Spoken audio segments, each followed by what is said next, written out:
a mic here? Yeah. Or is it for recording? Yeah. Thanks, Nick. A maverick and a pioneer. Where's your covered wagon?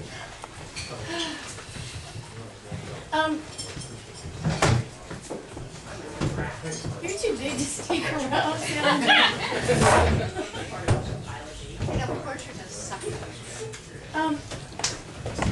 George Michael, will you open that door? Thanks. There's a smoking section somewhere, way in the back. Yeah, there's no roof.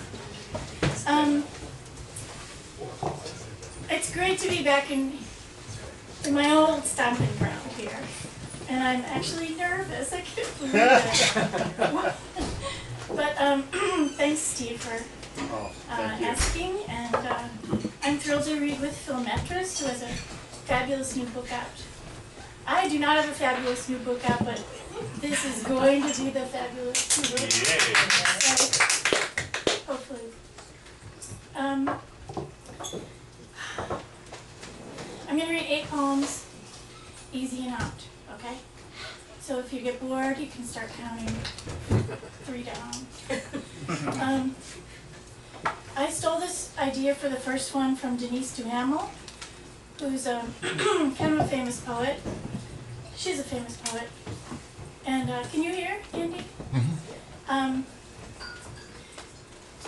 it's okay that I stole it because I showed it to her. She read it. She loved it.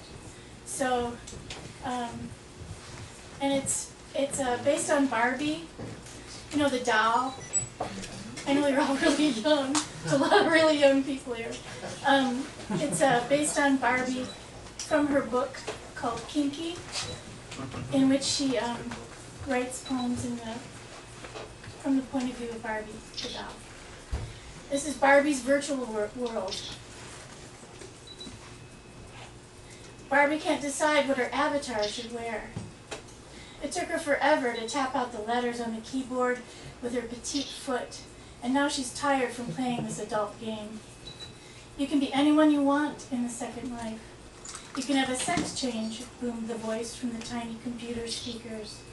Ew, said Barbie, who flicked her glued together toes on the word continue.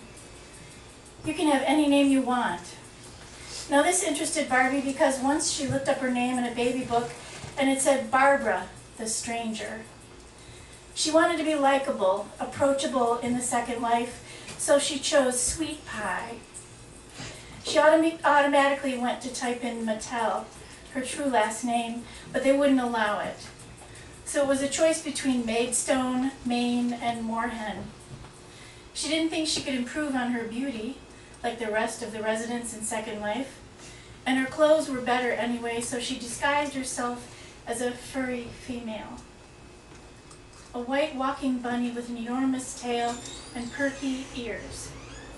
There were a lot of men running around who looked like Ken, but with goatees and pumped up pecs like man breasts. The girls were skanky. "Give me a kiss, Sweet Pie," said a voice, and she just kept walking across a bridge to nowhere. She was supposed to be learning how to buy land and make conversation, but she hadn't had to do that before, so why start now? She clicked the fly button and lifted off, her giant tail a kite. Flying was great. Islands appeared, then faded away. People waved. She circumnavigated something. But puffy and sleepless, she had to return to being Barbie Mattel, or an alter ego is too big a secret. Back to the real world, where any boy could yank off her head. You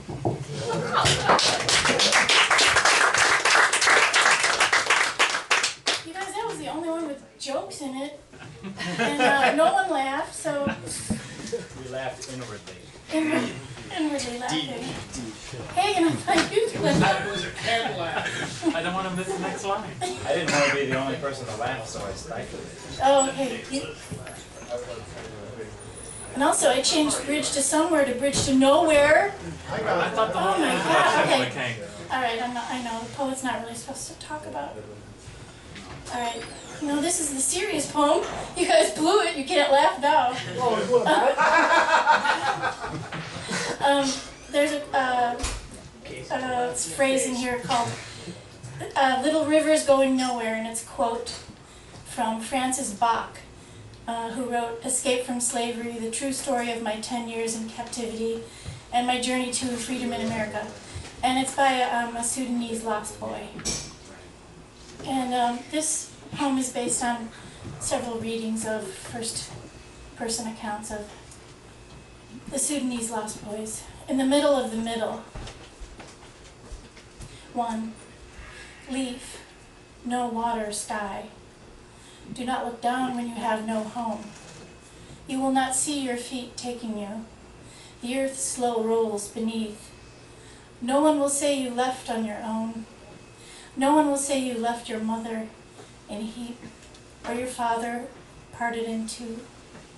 They will not say uncle's cows remained in a thicket, or that you ate dirt to stuff it down. There is water in a leaf, relief in sucking twigs. We sleep like pods in a row, half planted, ready for hyena or helicopter. 2. Neck to neck we are 4, worth more than 400 cows. We shed their burnt stink of hair and dust in the sun, stray cows who are cows no more, but lost, every one of us, beast. Tangled when the sun takes his rest, we are 8-legged, motherless, tenders of ourselves. 3. We are more than we seem, stuffed into this stand of trees, smell of night still on us, a groan, a shiver, little rivers going nowhere. We are unformed, nose to nape, shaped by the next one's sharp elbow, split knee, our great need.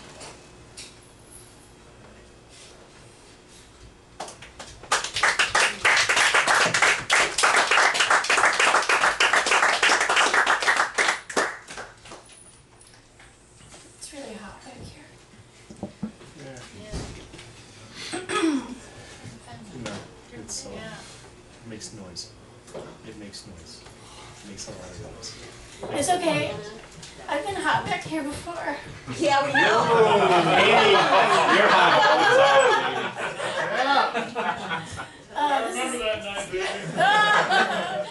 Me too.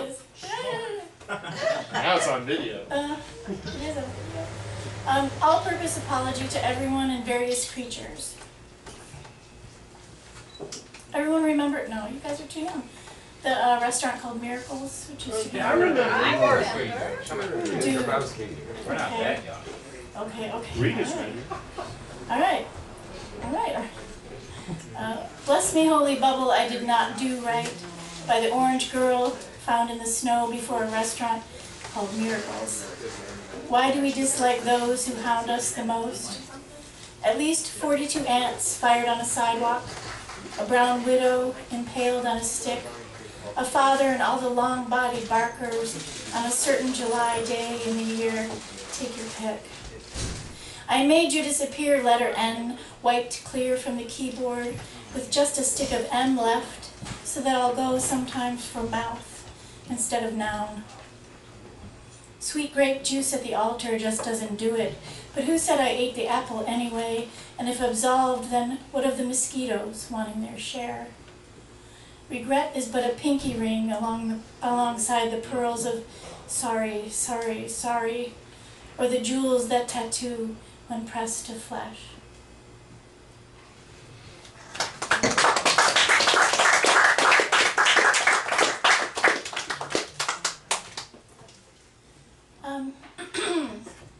This is about lunch I had at Nate's Deli. Everything is rickety up here. How we like it. Bees are the smallest birds and born from the bodies of oxen. I say bestiary and she says what? And I say it louder and she laughs and says bestiality? And all the diners around us stop, drops of garlic mayonnaise on their chins. Bee is the smallest bird, I say, and she pokes at her yellow chicken while the man behind her picks up a perfect scroll of meat and reads its sacred contents to his congregation of salads. "What you need," she says, "is a pink cone." "A pine cone?" I ask. "No, a vibrating cone. It costs $100 and has 16 settings. It'll get you off, baby." The man drops his meat. "Did you know they used to put black cloths over the beehives when someone died to keep them from flying away forever?" I say. And she says, "I get it now. You need a caladrius, a bird that can tell if a sick man will die."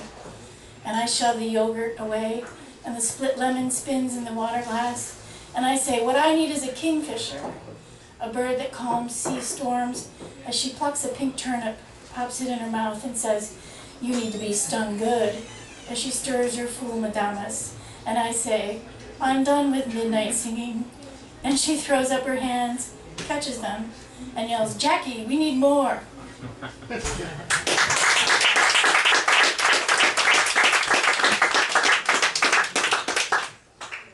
Should have worn waterproof mascara. Want a paper towel? I really wear mascara.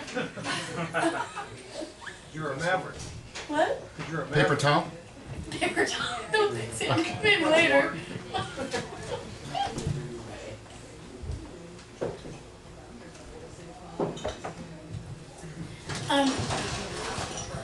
I think if you live in Cleveland or anywhere around the Great Lakes, the news is always about the weather or sports, and so this poem is about the weather being the news. It's called "Out Near the Inland Sea, Where Weather is the News." He calls to say hello and ask how is the sea. It's a fooler today, a lake that has never seen the sea except in pictures. Cassandra returns as a lake effect weatherwoman, hoping for a one snowflake day, as in Georgia. All schools closed. Sing for your spinning gyro and get late night Ireland on the phone. At some point we have lost you as a customer. But the Shanghai rabbi sees the year of the rat at his foot and says, "I'm out of here," to the non-kosher hotel couch. We miss your business. On the wall, a poster. Dance, sing, floss, and travel. Take things the American way, not allowing the universe, which is grayish-green today, hiking up its skirts. Amend the alarm.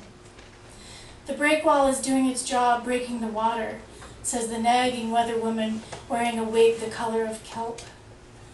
She drips. She's drippy in the spotless studio and has to be sent back. The new one prefers Tornado Alley, but we are just too north. She's a rumor chaser who stirs horizons with a whisk and drinks them on TV. She promises 100% interest with just a touch of precip.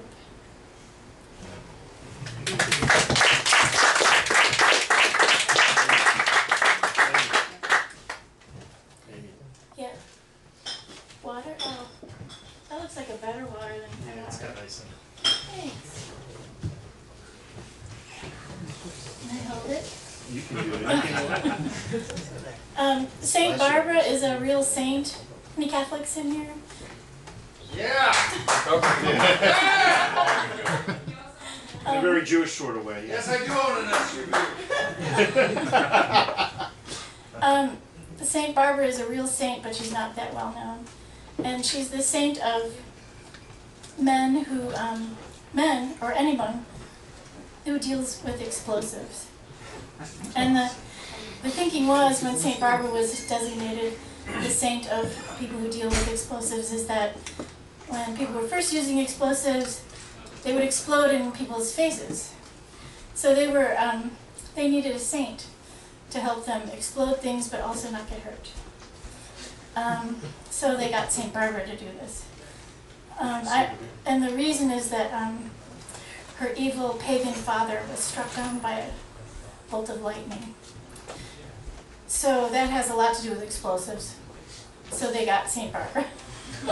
This is a really long story for a really short poem. I take the bus, the 39 bus, to work.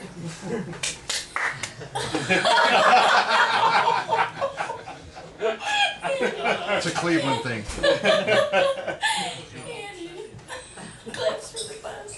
And this is called St. Barbara Waits for the Bus.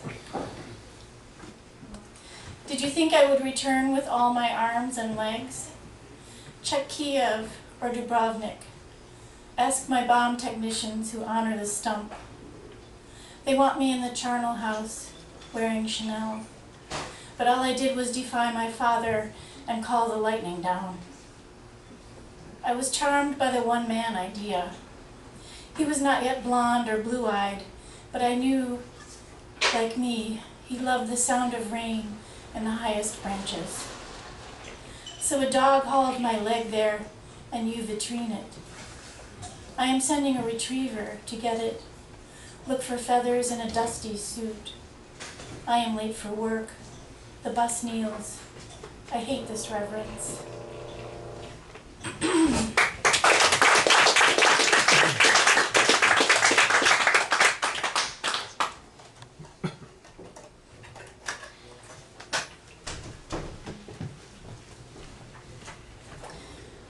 Is my brother here? Sammy's brother here. No.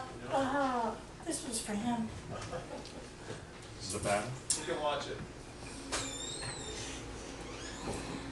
There's a bar. There's another bar besides this one, and in Athens, Ohio, called Swanky's. I don't think it's there anymore. I think it burned down. Because it was so hot there. And Swanky's features in this poem, but not greatly, so you don't really need to know that much about it. After dancing at Swanky's, we drive to Tennessee. I carried the legs and he carried the talking part, past the veggie crepe stand to the depot. Grits in the morning and we're in Tennessee. The dog finds treasure behind the couch. Dead crow after too much ouzo, us, not the bird, bozo. What is the mathematical equation to keep cocktails on a swinging table and never fall over the way people do? Sometimes we stay separate from our legs, even when our brothers put us on bikes and face us downhill. This is what we know about Tennessee. There's peanut butter and the snot-nosed kid next door watching us eat. There's a blue Catalina out front, which seats 6 plus a husky dog. I am poorly in love with the driver, who cured my common itch with a well-placed orange juice and amaretto.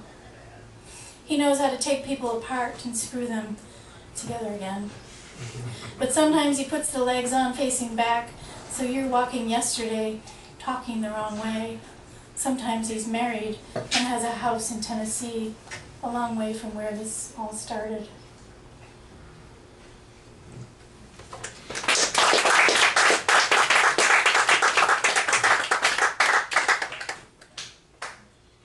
Anyone keeping track of the numbers?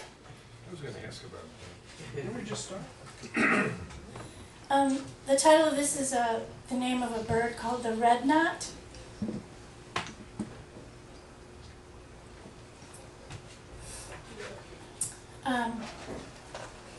Is there anything else you need to know?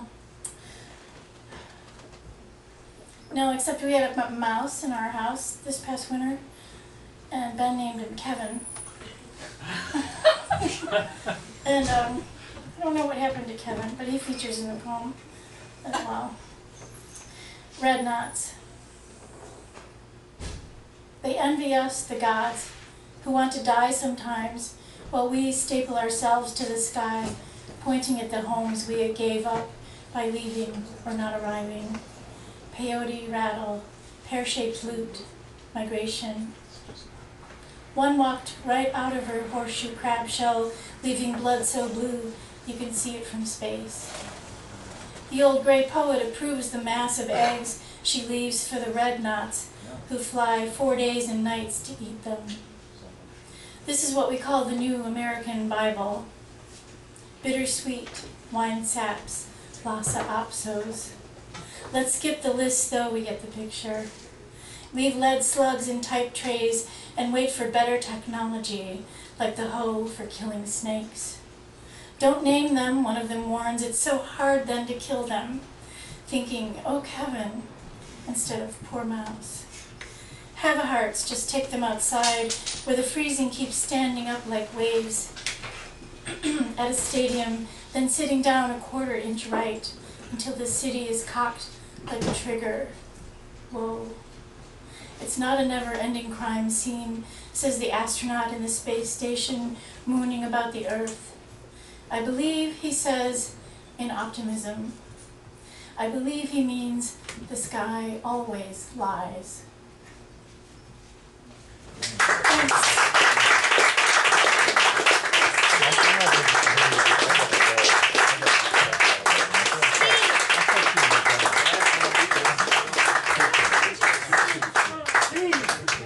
Hey, Nick. Wait, Nick.